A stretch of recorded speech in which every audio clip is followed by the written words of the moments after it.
Hello, আসসালামু আলাইকুম। আশা করি সকলে ভালো আছেন। উম, আমাদের গ্রামটা একদম জঙ্গলে ঘেরা, যেমনটি মনে হচ্ছে, কিন্তু আসলে না। এটা গ্রামের অপোজিটে। চারিপাশে শুধু কুচো বনে ভরা, কুচো বনে ভরা, যেখানে পরিবেশ ঠান্ডার জন্য খুবই অত্যন্ত গুরুত্বপূর্ণ ভূমিকা পালন করে। তবুও যশোর জেলা অত্যন্ত তাপমাত্রা হয়েছে এবার, রেকর্ড সংখ্যক তাপমাত্রা, যেটি বাংলাদেশের সর্বোচ্চ তাপমাত্রা কিন্তু যশোরে রেকর্ড করেছে এবার।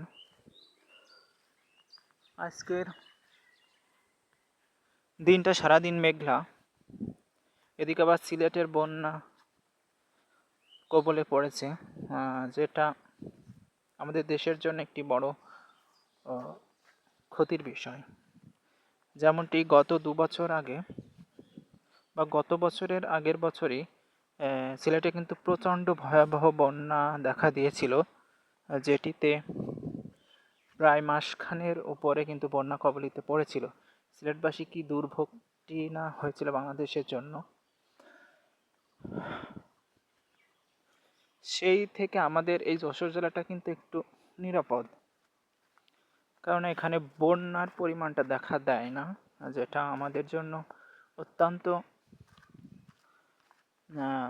গুরুত্বপূর্ণ একটি বিষয়, অত্যন্ত শুকরিয়া আদায় করা একটি বিষয়। গত বছরে চট্টগ্রামের ওইদিকে তো প্রচণ্ড বন্যা হয়েছিল, যদিও সে বন্যাটা স্থায়ী হয়েছিল খুবই কম, কিন্তু এর আগে যে সিলেটের যে বন্যাটি হয়েছিল অত্যন্ত কষ্টের, যেটি সে অঞ্চলের মানুষদের জন্য খুবই কষ্টদায়ক ছিল।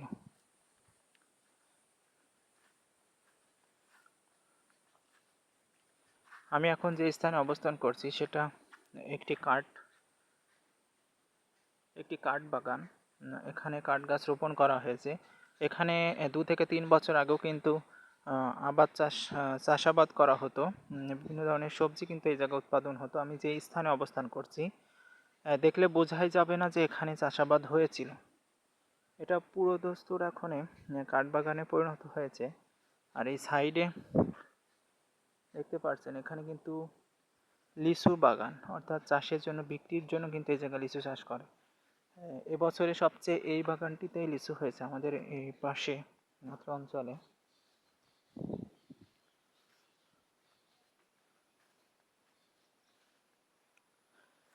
এখানে আরো কয়েকটি লিচু গাছ, এই লিচু গাছগুলো আমাদের।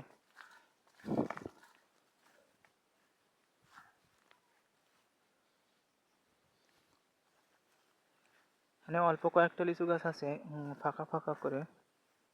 ওই সাইডে একটা, এই যে একটা, ওই একটা কর্নারে।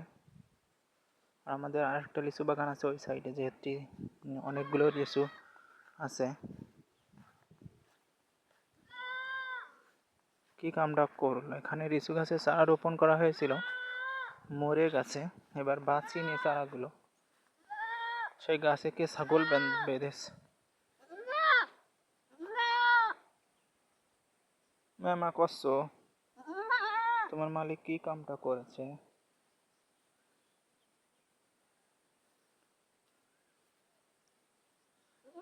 এই গাছটা কিন্তু এবার রোপণ করা হয়েছিল, চারা গাছ, তা বেশে ওঠেনি, রোপণ করা প্রপারলি হয়নি।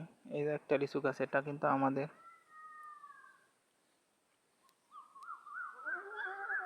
ছাগলটা বেঁধে রেখেছে কে?